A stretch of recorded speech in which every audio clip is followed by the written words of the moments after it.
122 AD. You are standing on Hadrian's wall. It is 4 in the morning. It is raining. It has been raining for 11 days. The stone beneath your feet is slick and black.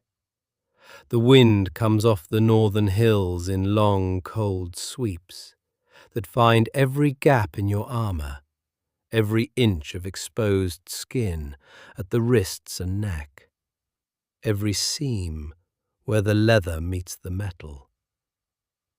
You have been standing here for 2 hours. You will stand here for 2 more. The wall stretches away from you in both directions, east toward the coast, west toward the far mountains, until it disappears into darkness and rain. It runs along the highest ground in Northumberland, following the ridges so the view north is as long as possible. It runs for 73 miles. It is, at this moment, the northern edge of the known world.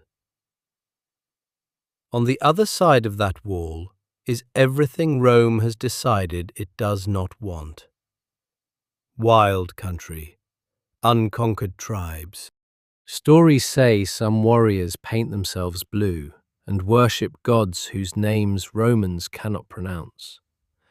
A land where entire Roman armies have vanished into mist and memory, and offered nothing back but silence.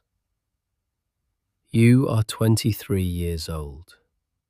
You are from a small city on the coast of what we now call Spain.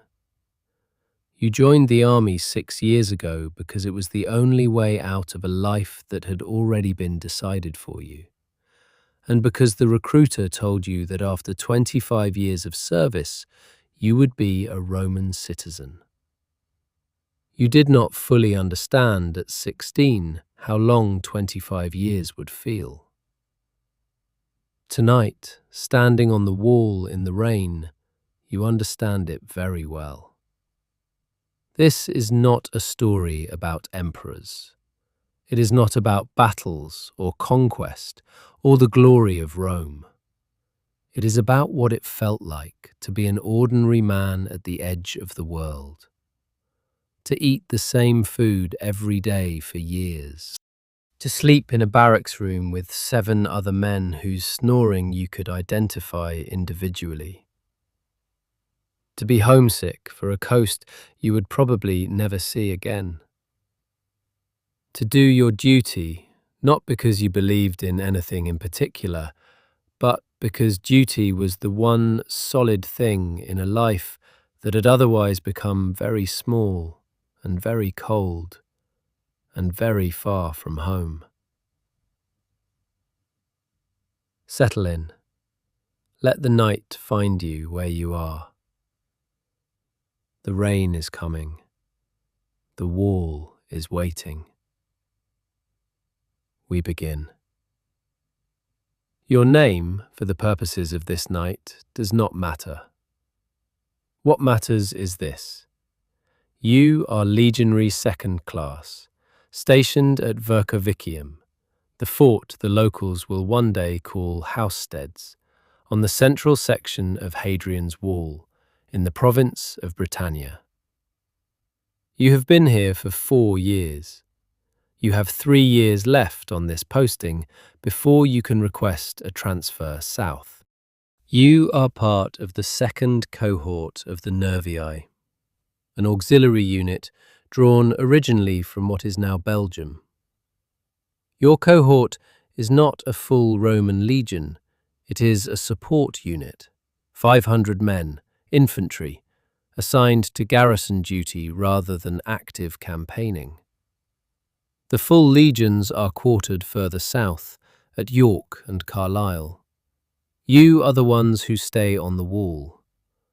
Every day, every night, in all weather.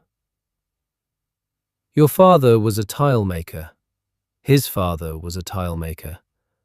The family made roof tiles for the villas of wealthy men and earned enough to eat and not much more. You were the second of 4 children, which meant that the workshop would go to your older brother. The priesthood was suggested for the next one down, and for you, the army. You were not angry about this, not exactly. But you were 17 when you signed your papers.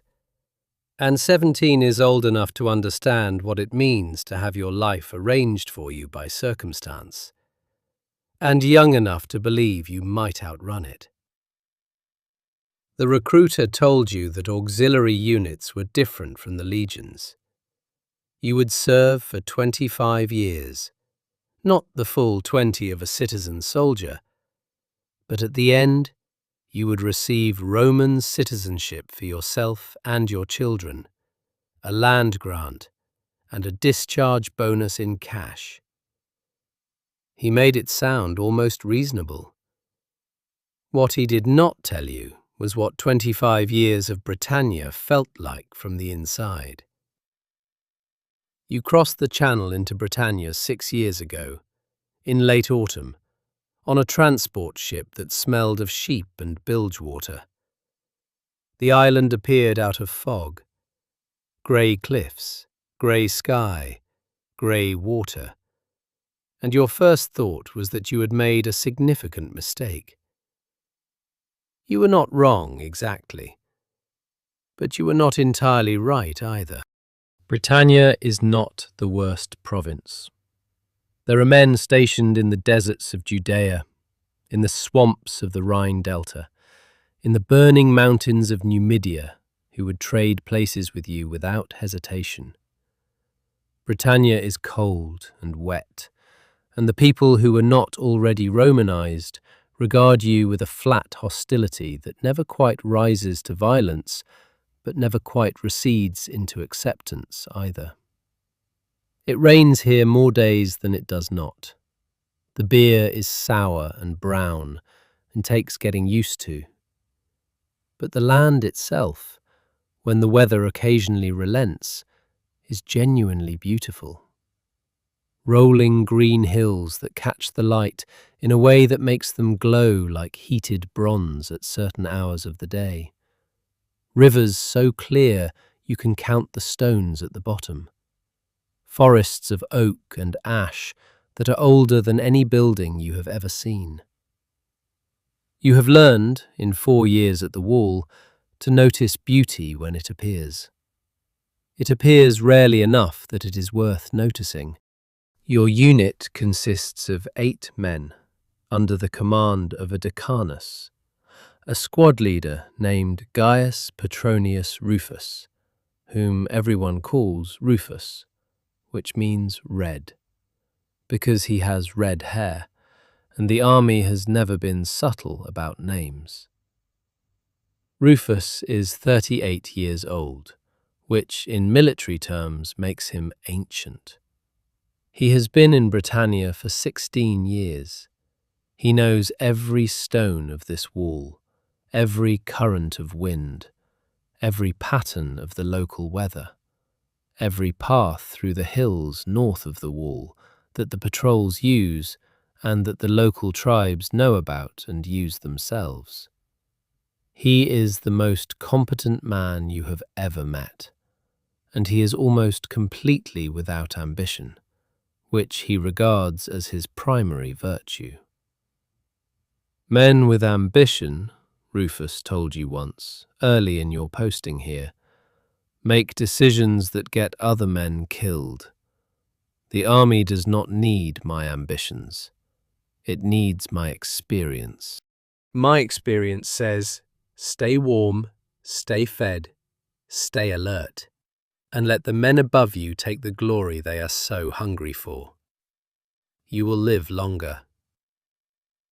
You have taken this advice seriously. Your squad is Rufus, yourself, a man from North Africa named Barker, who is built like a siege engine and has the gentlest hands you have ever seen on a man his size. He repairs the horses when they are lame, with a patience and delicacy that seems impossible given those hands. A man from the Rhine named Wulfric, who was recruited at 15 and remembers nothing of his home village except the smell of wood smoke and his mother's face, and who has compensated for this by memorizing the name and face and eating preference of every person he has ever met, as if the army is the village he never got to keep. Then there is Marcus, who is from Rome itself, the first actual Roman you had ever met before the army, and who manages to make this feel like both an accident and an achievement simultaneously. Marcus reads. He carries a small wax tablet in his pack and writes on it constantly. And when asked what he is writing, he says, "Observations," in the tone of a man who is not going to elaborate. And no one pushes him because he is the best fighter in the squad and also the best cook. And these two qualities together make him essentially untouchable. And there is Lucius, the youngest of you, new to the wall, only 8 months here, transferred up from Gaul.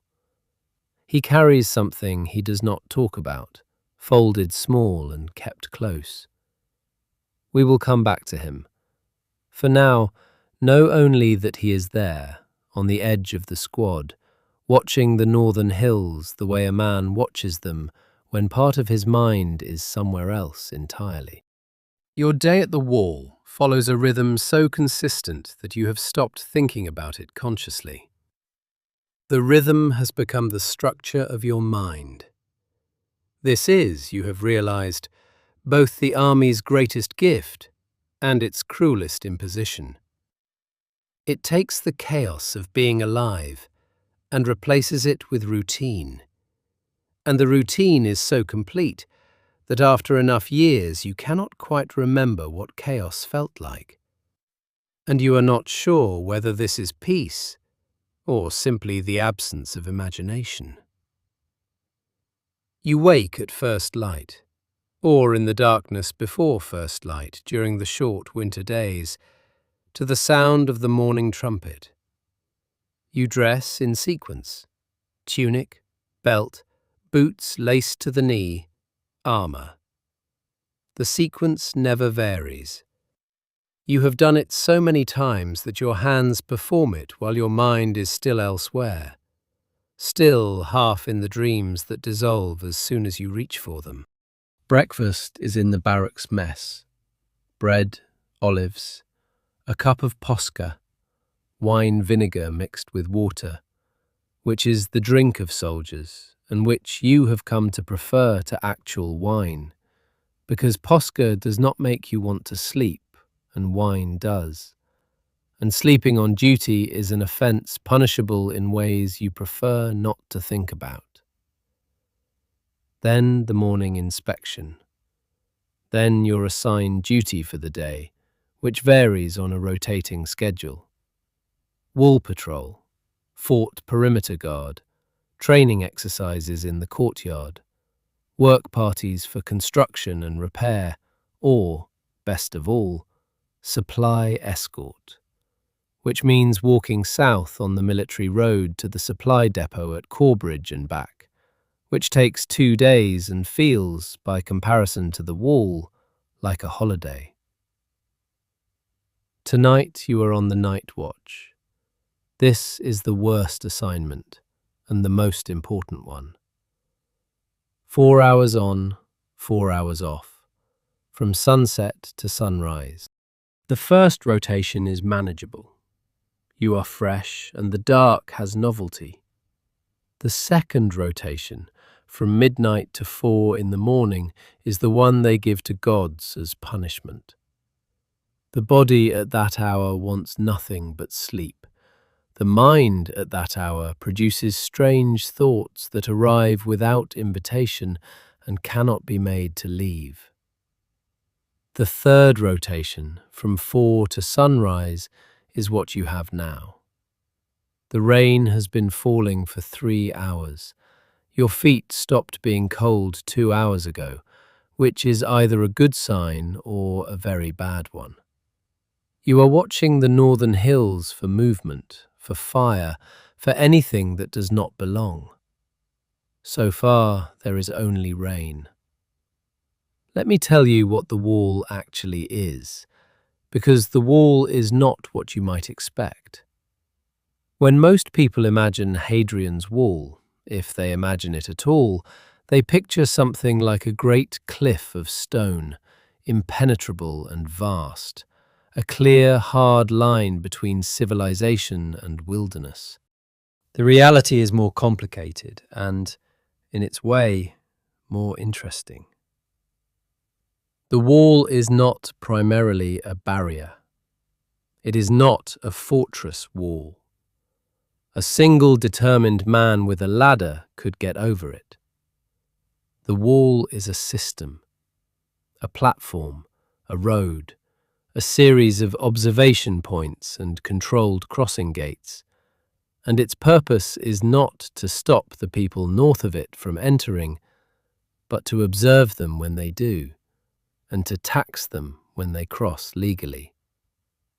This is something recruits are not told before they come here, because it sounds less heroic than northern edge of civilization. Every mile of the wall has a mile castle, a small gate fort where a section of the wall can be opened to allow passage. Between every 2 mile castles are 2 turrets, elevated stone platforms where men can stand and watch the countryside in both directions. The wall itself is 15 feet high and 10 feet wide at the base. It runs along the highest ground available so that the view north is as long as possible. Every few miles there is a larger fort, like yours at Vercovicium, garrisoned by a full auxiliary cohort, with barracks for 500 men, a headquarters building, a granary that holds 6 months of rations, a hospital, stables, a bathhouse, and a commanding officer's house that is, by comparison to everything else, almost palatial. South of the wall, at intervals, there are larger cavalry forts, supply depots, and the road that connects everything, the military way, built by the legions and maintained by the auxiliaries, running parallel to the wall, just far enough south to be out of arrow range from the north. And north of the wall, there is a ditch. Not just the wall itself, but 60 feet north of it, a massive earthwork ditch, the vallum, it is called, that runs for the wall's entire length. It is not a defensive feature exactly. It is a boundary marker. It says, "This is Rome." Everything north of this is not Rome. The line is deliberate and total. The people north of the line are the Caledonians, the Brigantes, smaller tribes whose names are recorded in military dispatches and nowhere else. They are not savages, despite what the dispatches sometimes imply. They have towns, laws, trade networks, leaders who understand negotiation. They send delegations to the wall gate at Vercovicium regularly to trade wool and hides and cattle for Roman pottery, glass and wine. You have met some of them. The traders come on market days, every fortnight, to the civilian settlement, the vicus, that has grown up outside the south gate of the fort. They are smaller than the Romans tend to depict them, and quieter, and they bargain in a mixture of bad Latin and gestures that both sides have developed into a functional language over the years. The hostile ones you meet less often, but they are real. 3 months ago, a patrol from the eastern section of the wall found evidence of a raiding party that had crossed somewhere in the night. A farmstead on the south slope burned, cattle taken, the farmer and his family gone. No bodies, which meant either they had escaped into the hills or they had been taken. No one said the second possibility out loud. The patrol tracked the raiding party north for a mile, found where they had recrossed, and stopped. The standing orders are clear. You do not cross the wall in pursuit. You report and you wait. Rufus said, when the patrol returned and made its report, "The farmer is probably dead. The cattle are definitely north of the wall. We are south of the wall. These are the facts. The rest is what we tell the paperwork." He was not cruel when he said this. He was tired. The paperwork in the Roman army is relentless. Every action, every incident, every supply request, every disciplinary matter, every patrol, every change in weather that affects the wall's integrity, all of it must be documented, reported, filed in triplicate, countersigned by the relevant officers, and sent to the provincial governor's office in York. The army runs on documentation the way it runs on bread and posca, continuously, without which it begins to fail. Marcus, who reads and writes better than anyone in the squad, has been drafted 3 times into the fort's administrative office to help with correspondence backlogs. He returns from these assignments in a state of controlled fury that manifests as cooking more elaborate meals than usual, because cooking is the only thing that calms him down. Last week he produced a stew with actual herbs that someone in the Vicus had traded for. The squad ate in silence for a full 10 minutes, which in military terms is the equivalent of a standing ovation. The fort at Vercovicium holds approximately 500 men.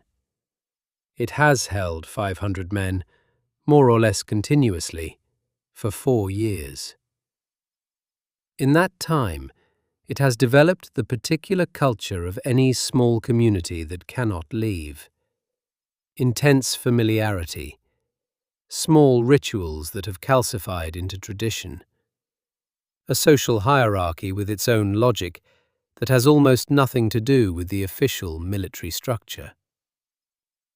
The man with the most actual authority in daily life at Vercovicium is not the commanding officer, Prefect Gaius Julius Longus, who is from a senatorial family in Gaul and regards the posting as an unfortunate interruption in what he intends to be a glittering career. The man with authority is the fort's Optio, his second in command, a Spaniard from Tarragona named Sextus Aelius Marcellus, who has been in Britannia for 12 years and who knows, personally, the name of every man in the cohort, and the combination of incentives and threats that will produce the best performance from each of them. Sextus Marcellus is the reason the fort functions. Prefect Longus is the reason the paperwork reaches York in the correct format. These 2 men have achieved a productive arrangement based on mutual usefulness and mutual low expectations, and the cohort runs smoothly as a result.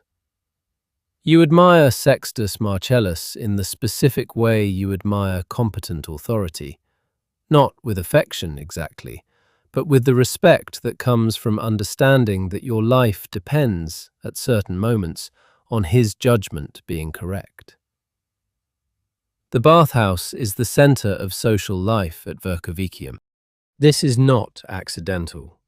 The Romans built bathhouses at every permanent installation for exactly this reason. Because men who are clean and warm are men who are not starting fights or drinking themselves insensible out of boredom. The bathhouse at Vercovicium has 3 rooms, a cold room, a warm room, and a hot room, with a hypercaust system beneath the floors that circulates heated air from a furnace kept burning by a rotation of slaves and lower-ranking soldiers assigned to fuel duty, which is exactly as unpleasant as it sounds, but does produce a very effective floor. You go to the bathhouse every 3rd day when you are not on extended patrol. You sit in the hot room until the cold has been properly driven out of your bones, and you talk. The conversations in the bathhouse are different from conversations anywhere else in the fort. Lower, more honest, less guarded by rank or protocol. In the steam and the heat, men say things that would not be said at the barracks or the mess hall. Wulfric once told you about his mother. This was in the hot room, late in the evening, when the other men had gone and it was just the two of you. He described her with the precision of someone who had been holding the image carefully for years, afraid that even thinking about it too often would wear it down. Her hair, her hands, the particular way she said his name. He did not know if she was still alive. He had not had word from home in 3 years. You said nothing. There was nothing to say. But you stayed in the hot room until he was ready to leave. The wall requires constant maintenance. This is something that surprises new recruits and never stops surprising them. Stone, it turns out, does not simply stand forever. Rain gets into the joints between blocks and, when it freezes, expands and cracks the mortar.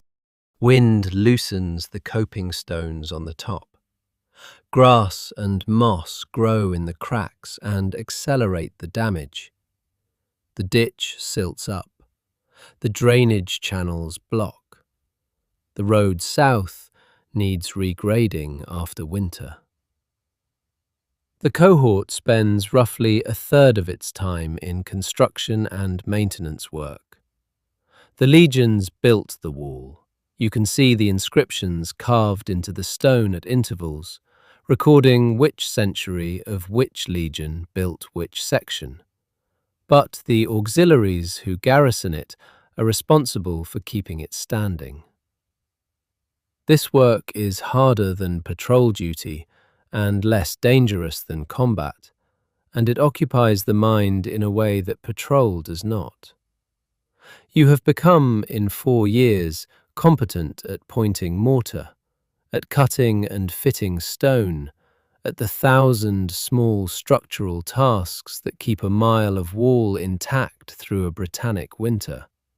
Skills you never expected to have. Skills that will be almost entirely useless if you ever return to civilian life.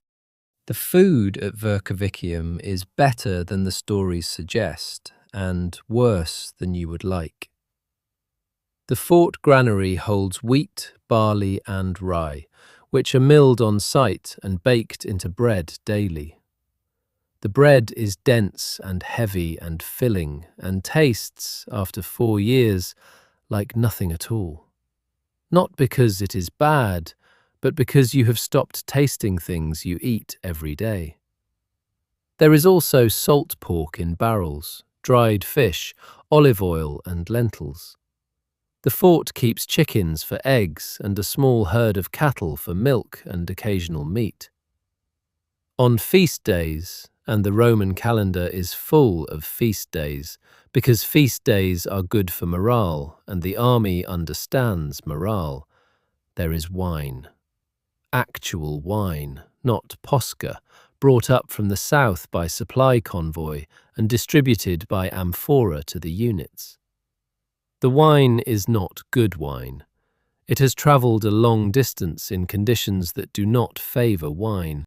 But it is wine. And the difference between a barracks that has wine and a barracks that does not is a measurable difference in the sound of the evening. Marcus has a gift for making military rations taste like something.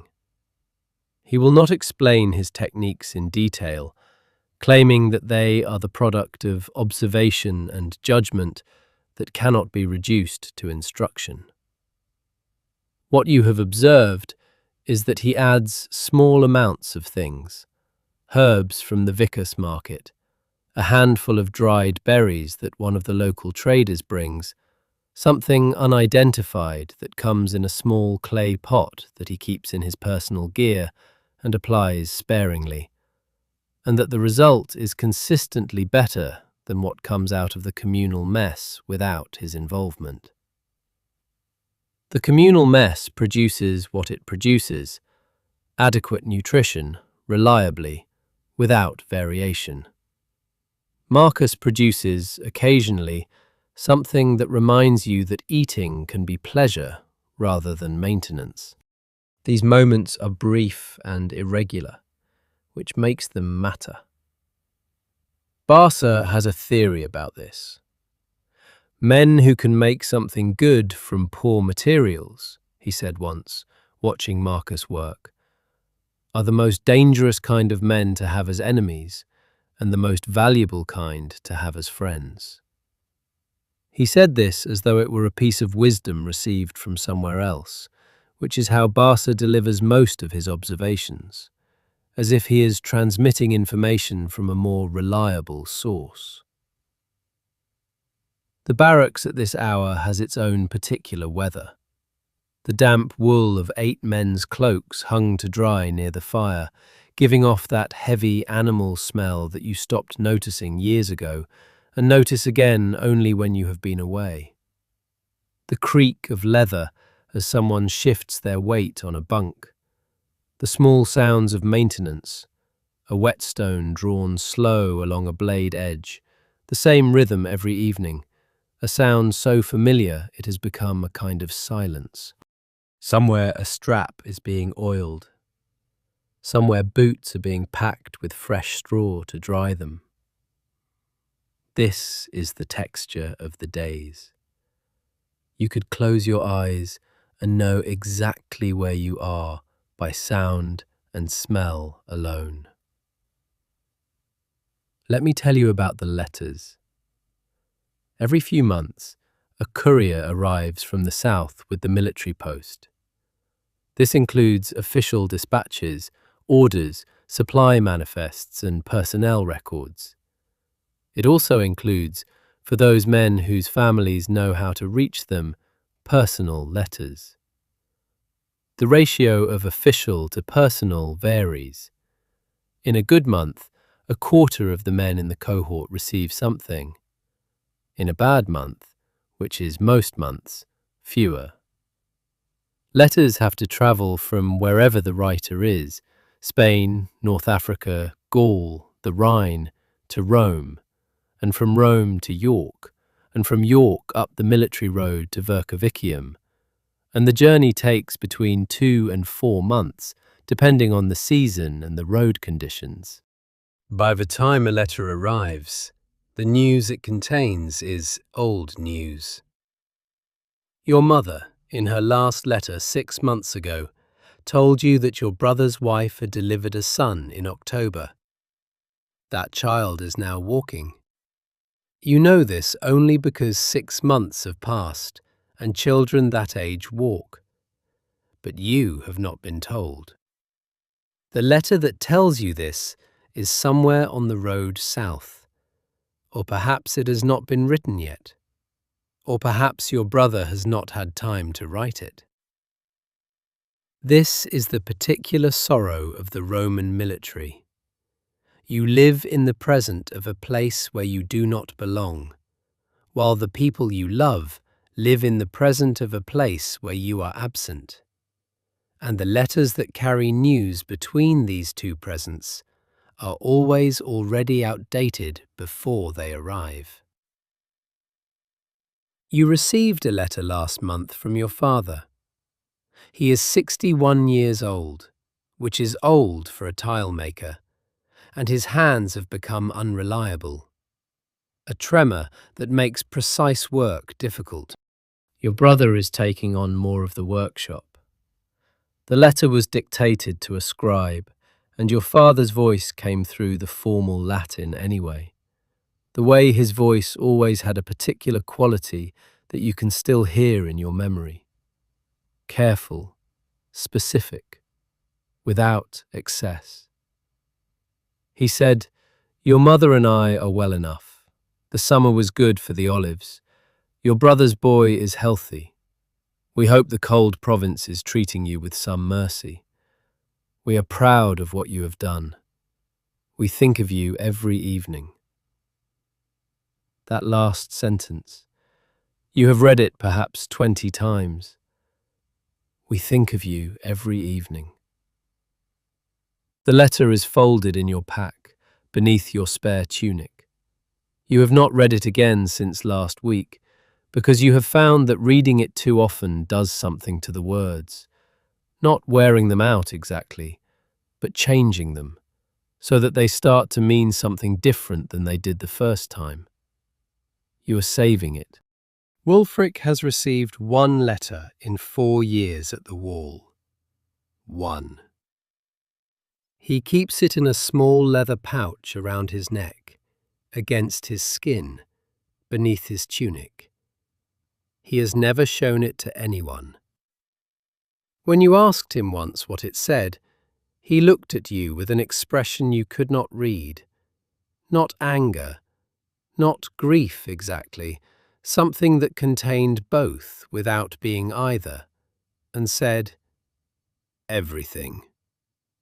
Then he went back to what he was doing. This is the thing about spending years with men in a small space. You learn the exact shape of things they will never say directly, because the shape of the silence around something tells you as much as the thing itself would. I told you we would come to Lucius.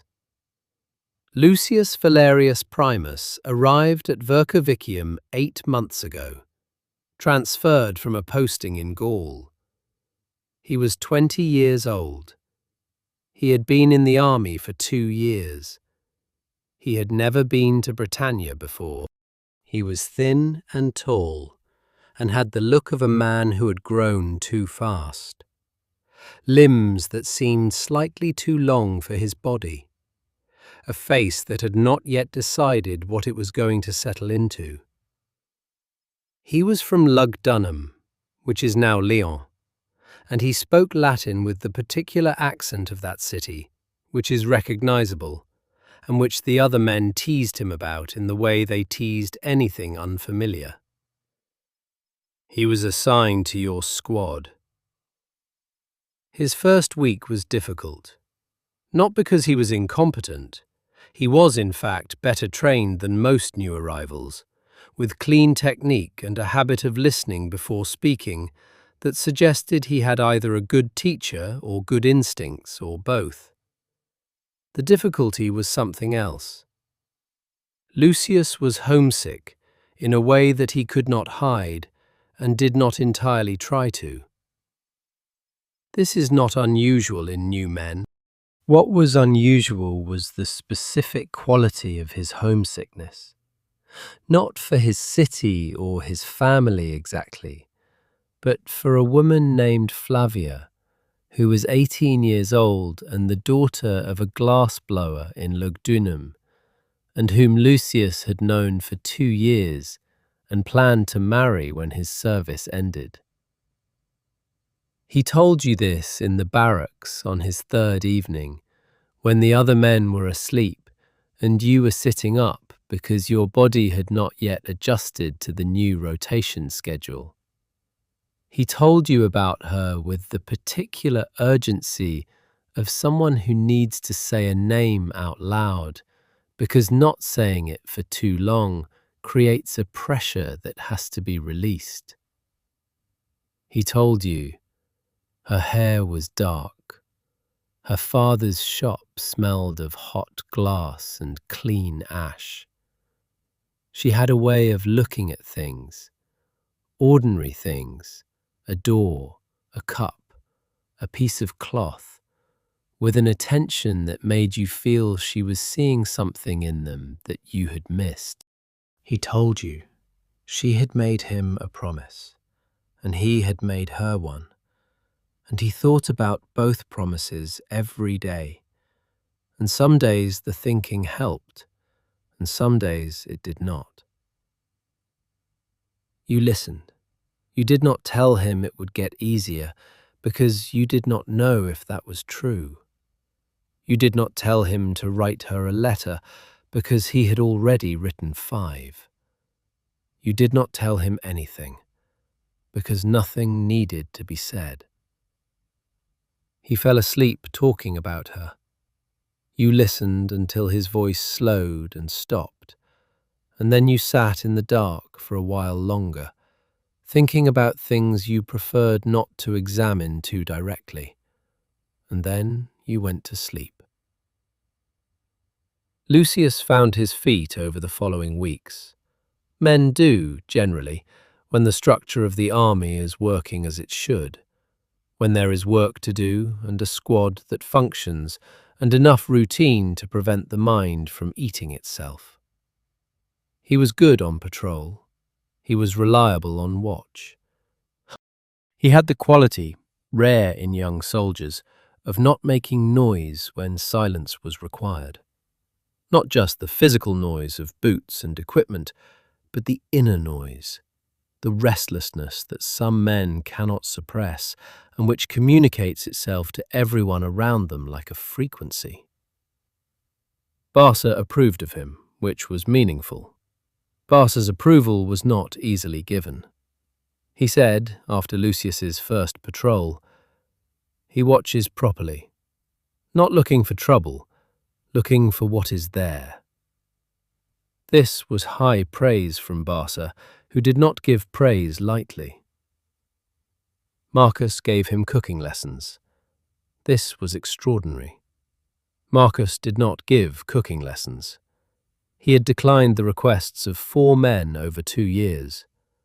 With Lucius, one afternoon in early autumn, he stood beside him at the barracks cook fire and talked for an hour about the use of fat and heat and time, in the tone of a man who has found an audience worth the effort.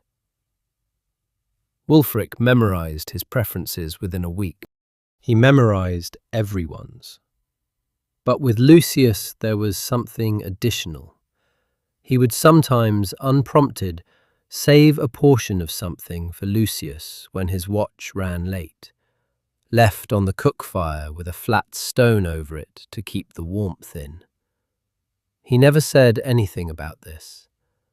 If Lucius thanked him, he nodded once and looked elsewhere. The letters from Flavia arrived. 3 in the first 4 months, then a gap of 6 weeks, then 2 more. Lucius read them alone, but you could tell when one had arrived because he carried himself differently for several days afterward. Looser, easier, as though something that had been wound tight had been gently let out. The last letter came 6 weeks ago. You do not know exactly what it said. You will never know.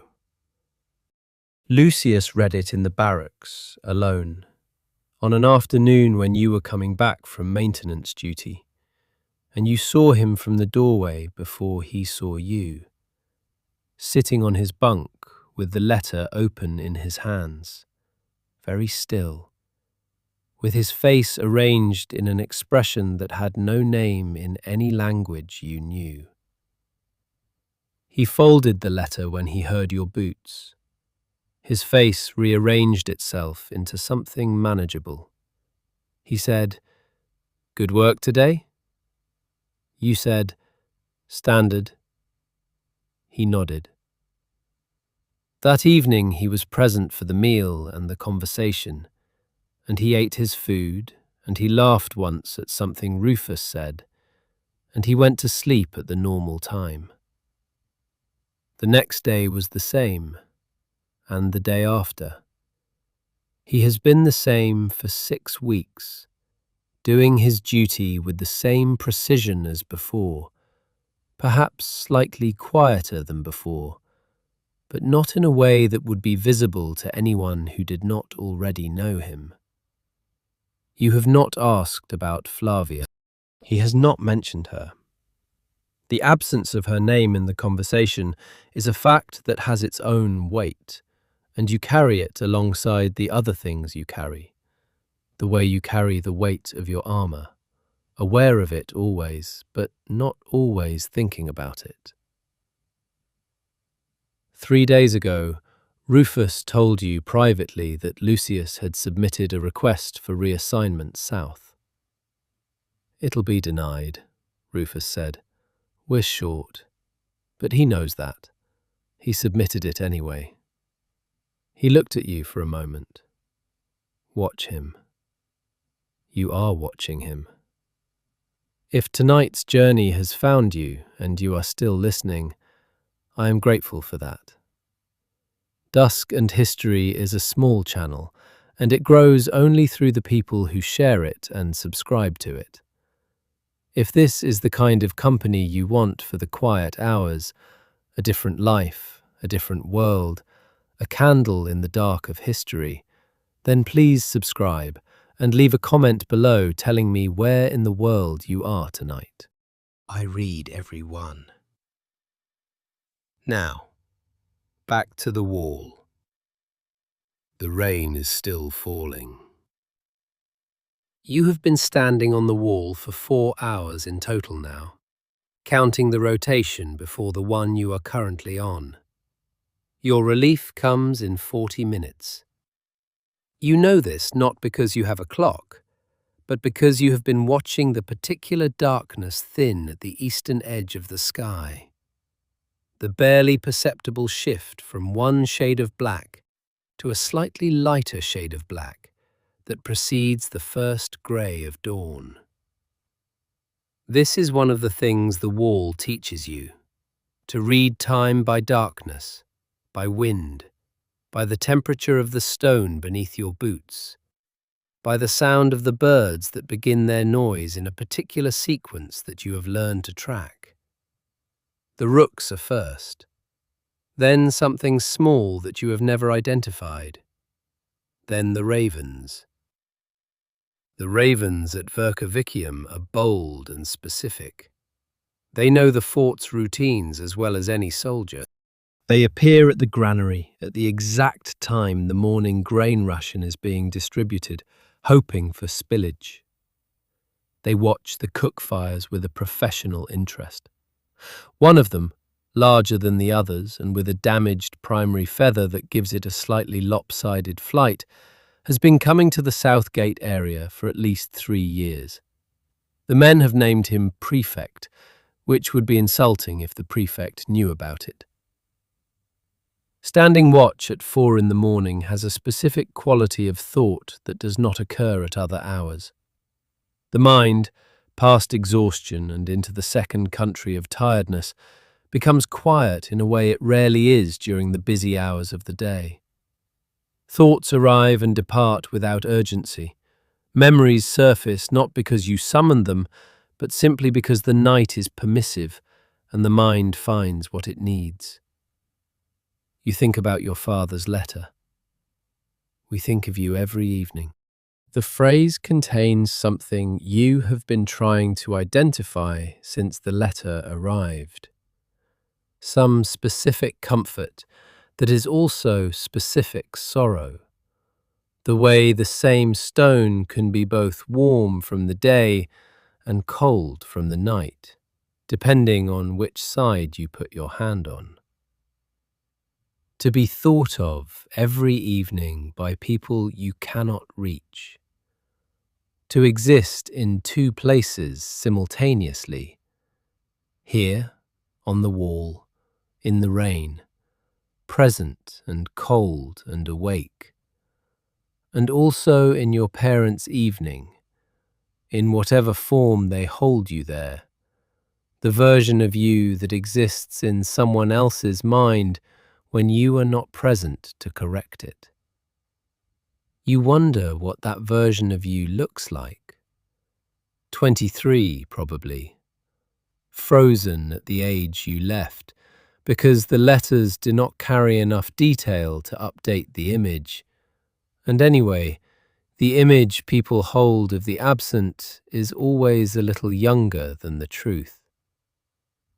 You are not 23. You're 23 and full of the things that 4 years on the wall have put into you.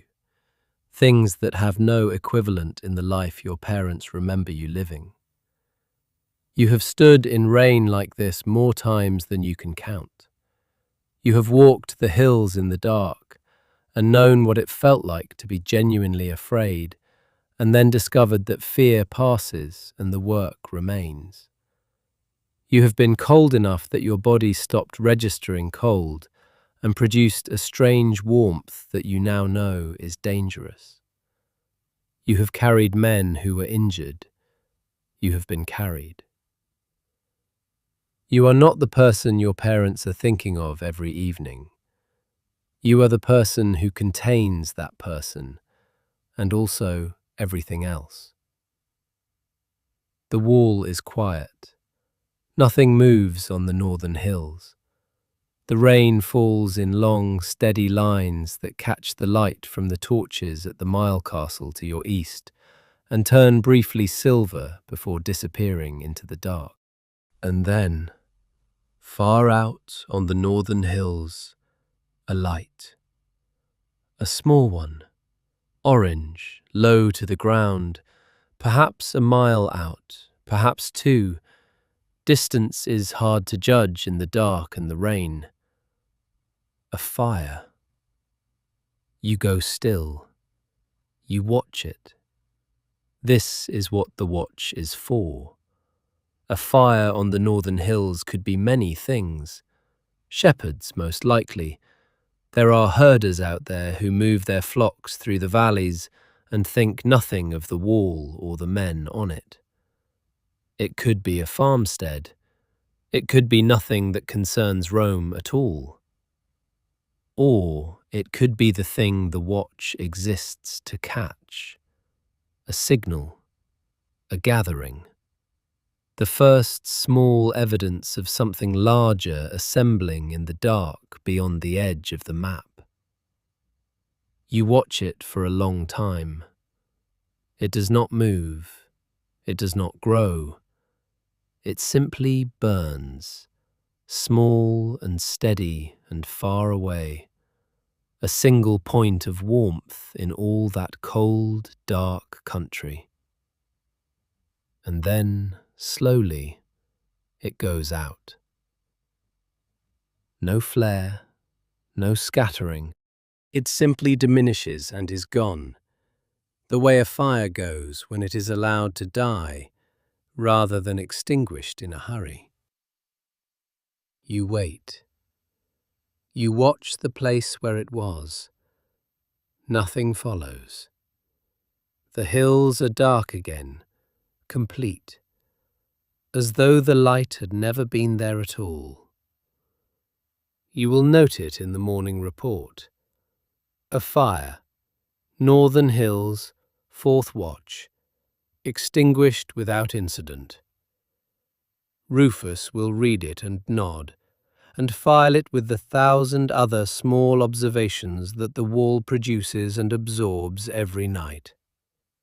Probably shepherds, probably nothing. But you will think about it. The not knowing is part of the work. You will never learn what that fire was, or who sat beside it, or why it went out when it did. It will join the long list of things you witnessed at the edge of the world and never understood. Small mysteries that the dark keeps for itself. The wall is quiet again. The stone beneath your hands is cold and absolute. It has been here for 4 years. It will be here long after your posting ends, long after you are discharged, long after you are dead. The men who built it carved their names into sections of it, and those names are still there, readable, specific, proof of presence. You have sometimes thought about carving your name. You have not done it. Not because it is forbidden. Plenty of men have done it, and the officers look the other way, but because there is something about it that feels like a claim you are not sure you have earned. You have been here for 4 years. The wall has been here forever. It predates you, and it will outlast you, and your name on it would be… what? Evidence? Evidence of what? You are not sure, but the thought stays. 40 minutes become 30. The eastern sky lightens almost imperceptibly. A grey at the horizon, not yet pink, just less dark than the dark above it. The ravens are beginning, somewhere below on the south side of the fort. The rooks will follow. The man who will relieve you is Wulfric. You know this because Wulfric always takes the dawn watch when the rotation gives it to him.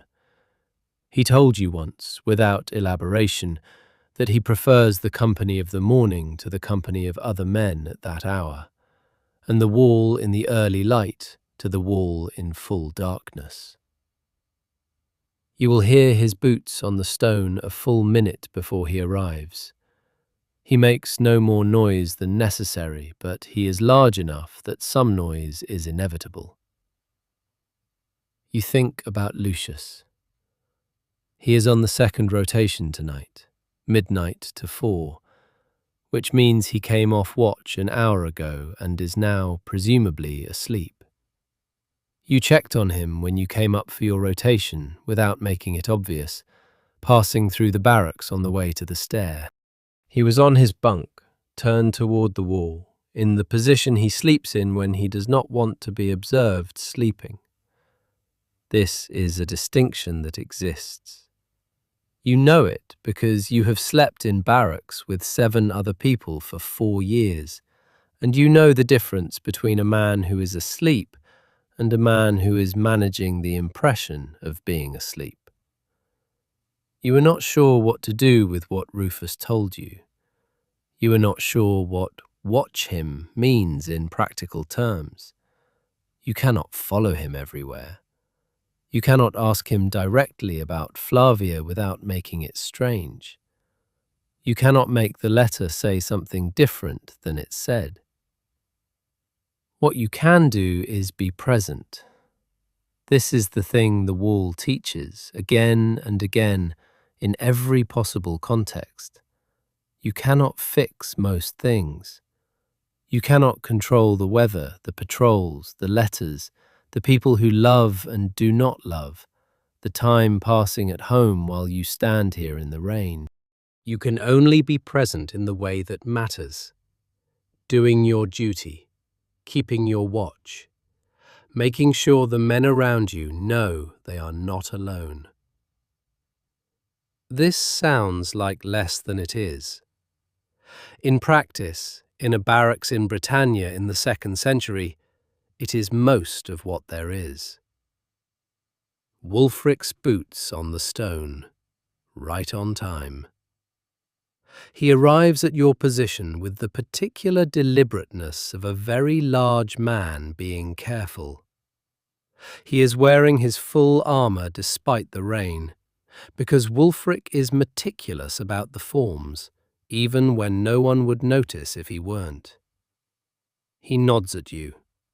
He takes your position without ceremony. Quiet night, you say. Every night should be quiet, he says. He means it seriously. You descend the steps on the south side of the wall. The ground is wet and the torch at the base of the stair has gone out, which is a maintenance note for the morning report. You make a mental note of it in the part of your mind that has become permanently allocated to maintenance notes, alongside the cracked coping stone at the 6th Mile Castle East and the drainage channel on the west side of the headquarters building that needs clearing before the autumn rains come in earnest. The fort is beginning to wake. You can hear it before you see it. The sound of the furnace being stoked in the bathhouse, the movement of the duty slave in the granary, a horse making a complaint from the stables.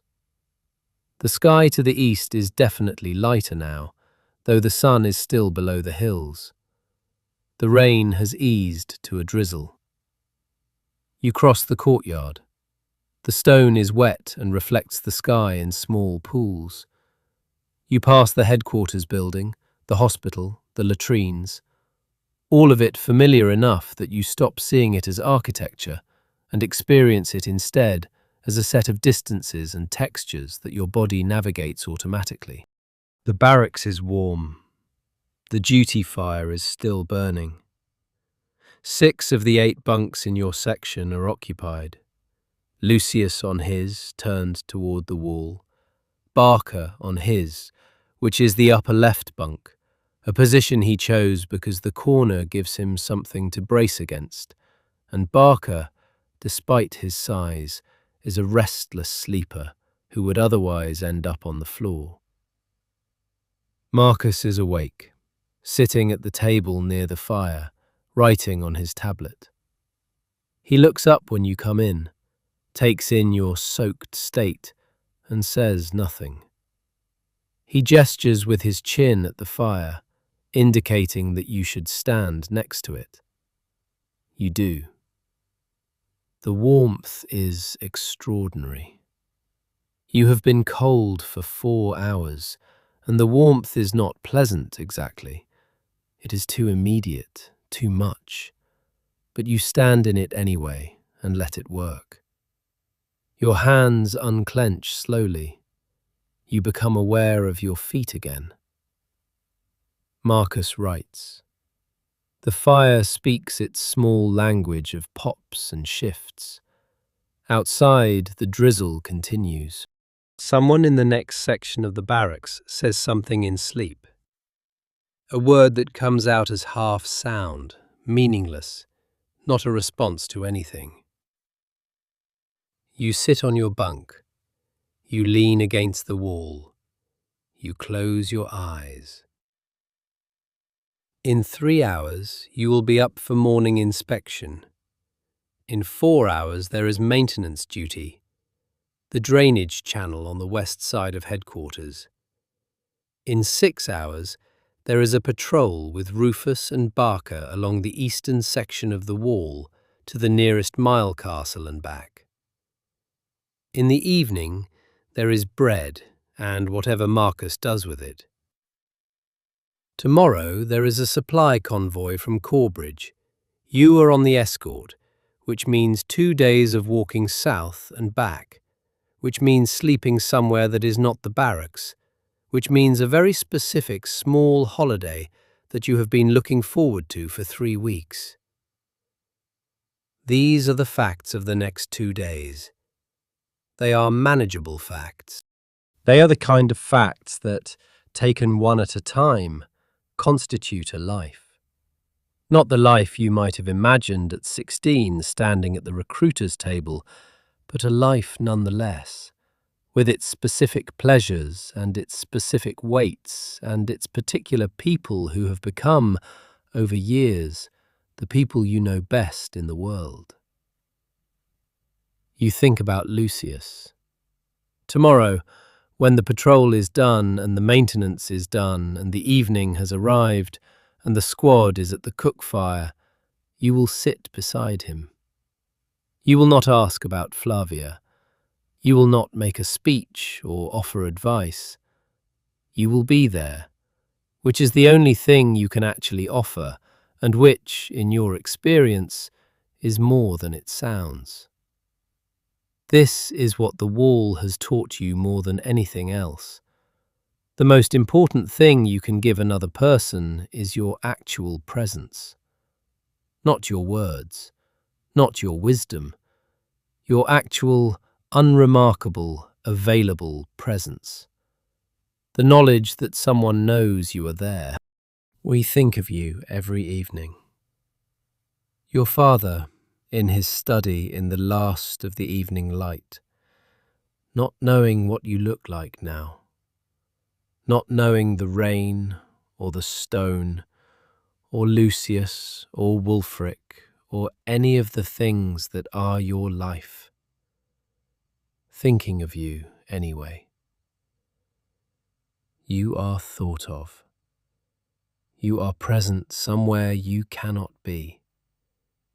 You exist in two places simultaneously and always, and the places cannot touch each other. And this is its own kind of continuity across the distances that cannot be closed. You are asleep before you realize you have fallen asleep. This is how it happens on the best nights, without announcement, without the long struggle against wakefulness, simply a gentle dissolution of the line between thinking and not thinking. The fire burns. Wulfric stands on the wall. The rooks are calling now, and then the something small you have never identified, and then the ravens. The wall is 80 feet away from where you sleep.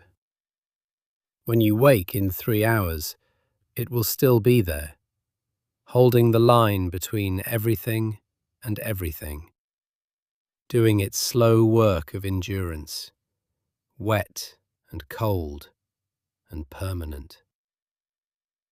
It will be there tomorrow. It will be there when your posting ends, when you walk south on the military road toward York and the ship and the sea and the coast of Spain. It will be there when your children are old. The men who built it carved their names into the stone, and the names are still there, readable, specific, proof of a presence that outlasted its owner. This is all anyone can leave. A mark in stone, a name, evidence that someone was here, in the rain, in the dark, doing their duty, thinking of home, watching the hills, keeping their watch. Keeping their watch. From the wall's wet stone, from the darkness before the Britannic dawn, from the barracks fire and the rook call, and the name of Flavia that goes unspoken, and the letter pressed against a chest, and Wulfric's watch, and Marcus's writing, and Rufus's quiet competence, and Barker's enormous careful hands. From all of it, from all of them, from the ordinary life at the edge of the known world in the year 122, we have walked for a little while in boots that were not ours. Hadrian's wall still stands. Vercovicium, Housesteads, is still there, open to visitors on the high ridge in Northumberland. The stone courses still visible, the hypocaust system still intact beneath what was the bathhouse floor. You can walk the wall yourself on a clear day and see north into the hills that the garrison saw from their towers, and south toward the road and the warmth that they thought about on the cold watches. The names carved into the stone are still there too. Not all of them, not most, but some. Sleep well. The wall holds, the watch continues. We will travel again soon.